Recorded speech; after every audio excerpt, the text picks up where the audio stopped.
നല്ല ശുദ്ധമായ പാല് നമുക്ക് കൃത്രിമമില്ലാതെ നമുക്ക് ഇവിടെ ഉത്പാദിപ്പിക്കാനായിട്ട് കഴിയുന്നുണ്ട്. അങ്ങനെ ഉത്പാദിപ്പിച്ചാൽ നമുക്ക് കൂടുതൽ വില കിട്ടുന്നുണ്ടോ? വില കിട്ടുന്നില്ല. നമുക്ക് ശരാശരി ഒരു 42 രൂപ ഒരു ലിറ്റർ പാലിന് കിട്ടും. കാലിത്തീറ്റയ്ക്ക് എന്ന് പറഞ്ഞാൽ നമ്മൾ അറിയാതെ വില കൂടിക്കൊണ്ടിരിക്കുന്നത്. ഇപ്പൊ പാലിന് 2 വർഷം മുമ്പ് വില കൂട്ടി, ഇപ്പൊ കാലിത്തീറ്റയുടെ വില കൂട്ടുന്നത് ആരും അറിയണില്ല.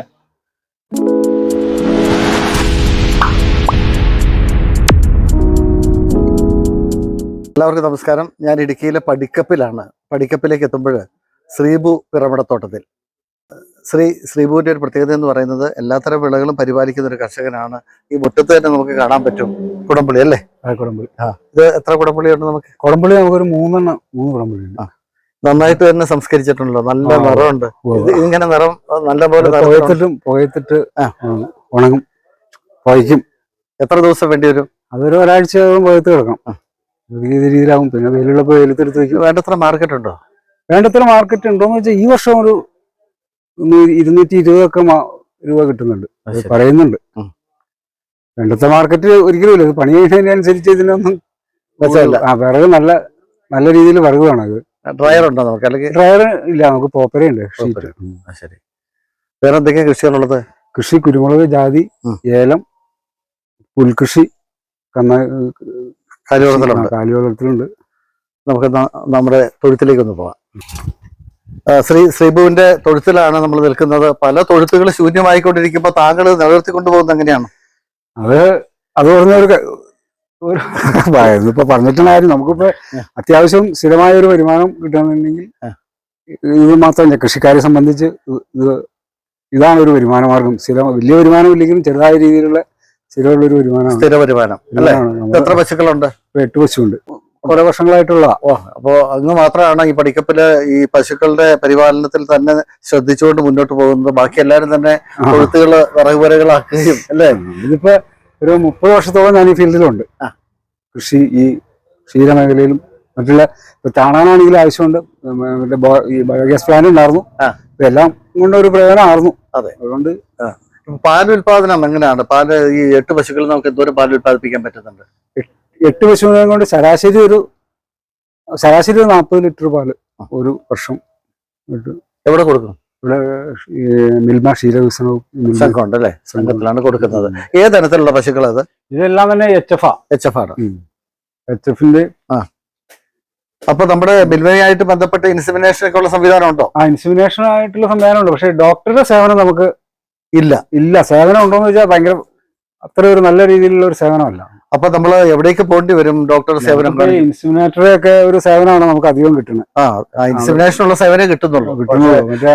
അസുഖം വന്നു കഴിഞ്ഞാൽ ഭയങ്കര ബുദ്ധിമുട്ടാണ്. അപ്പൊ ഇവിടെ ഈ ട്രാൻസ്പോർട്ടിങ് ചാർജും എല്ലാ രീതിയിലും ഒരു അകിടി വീക്കം വന്നു കഴിഞ്ഞാൽ ശരാശരി ഒരു 3000 രൂപ അതിന് നമുക്ക് ചെലവ് വരും. ശരി. 3 കോഴ്സ് ഇഞ്ചക്ഷൻ എടുക്കണം. ഇപ്പൊ ഡോക്ടർ ഇവിടെ വരുന്നതിന്റെ നല്ല പൈസ മുടക്കണ്ടേ? ഡോക്ടർ വന്ന് വിളിച്ച് പ്രൈവറ്റ് ഡോക്ടറേക്കല്ലേ നമ്മള് സമീപിക്കുന്നത്. ശരി. അപ്പൊ അത്തരത്തിലുള്ള ബുദ്ധിമുട്ടുകളൊക്കെ അതിജീവിച്ചുകൊണ്ടാണ് മുന്നോട്ട് പോകുന്നത്. അതവിടെ പുൽകൃഷിയുടെ നമുക്ക് കാണാൻ പറ്റുന്നുണ്ട്. അത് എന്തിനും പുല്ല? അത് സൂപ്പർ നേപ്പിയർ ഉണ്ട്, റെഡ് നേപ്പിയർ ഉണ്ട്, പിന്നെ CO3 ഉണ്ട്. അപ്പൊ നമ്മുടെ കൃഷിയിടത്തിൽ തന്നെ നമ്മുടെ അങ്ങനെയാണ് നമ്മൾ പിടിച്ചു പോകുന്ന പുല്ല്. ബാക്കിയുള്ളൊന്നും ഞാൻ വാങ്ങിക്കാറില്ല. അത് ശരി. കാലിത്തീറ്റ എല്ലാ കാലത്തും പച്ചപ്പുല്ല് കൊടുക്കാൻ പറ്റും. എല്ലാ കാലത്തും പച്ചപ്പുല്ല് കൊടുക്കാം. അപ്പൊ നല്ല ശുദ്ധമായ പാല് നമുക്ക് കൃത്രിമമില്ലാതെ നമുക്ക് ഇവിടെ ഉത്പാദിപ്പിക്കാനായിട്ട് കഴിയുന്നുണ്ട്. അങ്ങനെ ഉത്പാദിപ്പിച്ചാൽ നമുക്ക് കൂടുതൽ വില കിട്ടുന്നുണ്ടോ? വില കിട്ടുന്നില്ല. നമുക്ക് ശരാശരി ഒരു 42 രൂപ ഒരു ലിറ്റർ പാലിന് കിട്ടും. കാലിത്തീറ്റയ്ക്ക് എന്ന് പറഞ്ഞാൽ നമ്മൾ അറിയാതെ വില കൂടിക്കൊണ്ടിരിക്കുന്നത്. ഇപ്പൊ പാലിന് 2 വർഷം മുമ്പ് വില കൂട്ടി, ഇപ്പൊ കാലിത്തീറ്റയുടെ വില കൂട്ടുന്നത് ആരും അറിയണില്ല. ഇപ്പൊ കാലിത്തീറ്റയ്ക്ക് ഇപ്പൊ ഒരു ചാക്കിന് 1550 മുകളിലായിട്ടുണ്ട്.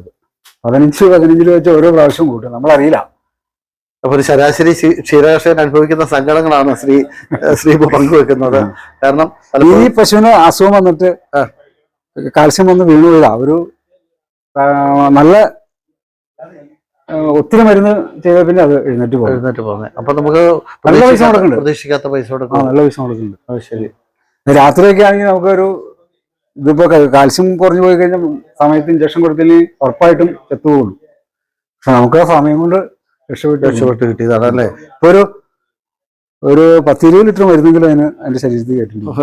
ഇപ്പോ പലപ്പോഴും അവിടെ ഇരിപ്പുണ്ടായിരുന്നു. ക്ഷീര കർഷകർ അനുഭവിക്കുന്ന ഒരു ബുദ്ധിമുട്ടാണ് ശ്രീബു പങ്കുവെക്കുന്നത്. പലപ്പോഴും നമ്മൾ വലിയ പ്രതീക്ഷയോടുകൂടി രംഗത്തേക്ക് കടക്കുമ്പോൾ ഒരുപാട് പ്രതിസന്ധികളുണ്ട്. പാലിന്റെ വില കർഷകന് അനുകൂലമായിട്ട് ലഭിക്കുന്നില്ല. പാലിന്റെ വില എപ്പോൾ കൂട്ടുന്നു അപ്പോൾ കാലിത്തീറ്റയുടെ വില ക്രമാതീതമായിട്ട് കൂട്ടുന്നു. ഇതിങ്ങനെയുള്ള ബുദ്ധിമുട്ടുകൾക്കിടയിലാണ് ശ്രീബു എന്ന കർഷകൻ പടിക്കപ്പെടുന്ന ഗ്രാമത്തില് ഇത്തരത്തിലുള്ള കാർഷിക പ്രവർത്തനങ്ങൾ നടത്തിക്കൊണ്ട് മുന്നോട്ട് പോകുന്നത്. തീർച്ചയായിട്ടും ഇങ്ങനെയുള്ള കർഷകരെ സപ്പോർട്ട് ചെയ്യേണ്ടതുണ്ട്. സപ്പോർട്ട് ചെയ്യേണ്ടത് തീർച്ചയായിട്ടും അധികൃതരാണ്, സർക്കാരാണ്. കാരണം ഇവര് നിലനിന്ന് പോയാൽ മാത്രമാണ്. പണ്ടൊക്കെ ക്ഷീരസംഘത്തില് എത്രത്തോളം പാൽ സംഭരിക്കുമായിരുന്നു അല്ലേ? അപ്പൊ പാൽ ഇവിടുത്തെ സംഭരണം കുറഞ്ഞില്ലേ? വളരെ കുറവാണ്. അന്നേരം ഉണ്ട്, കുഴപ്പമില്ല. അപ്പൊ പല സംഘത്തിൽ നിന്നാണെങ്കിലും ഇവിടെ ഈ സംഘത്തില് വലിയ പ്രതിസന്ധിയില്ലാതെ പോകുന്നുണ്ട്. അപ്പൊ കർഷകന്റെ പ്രതിസന്ധി മാറിയിട്ടില്ല. ഈ കാര്യങ്ങളാണ് ശ്രീബു പങ്കുവച്ചത്. ഒരുപാട് നന്ദി.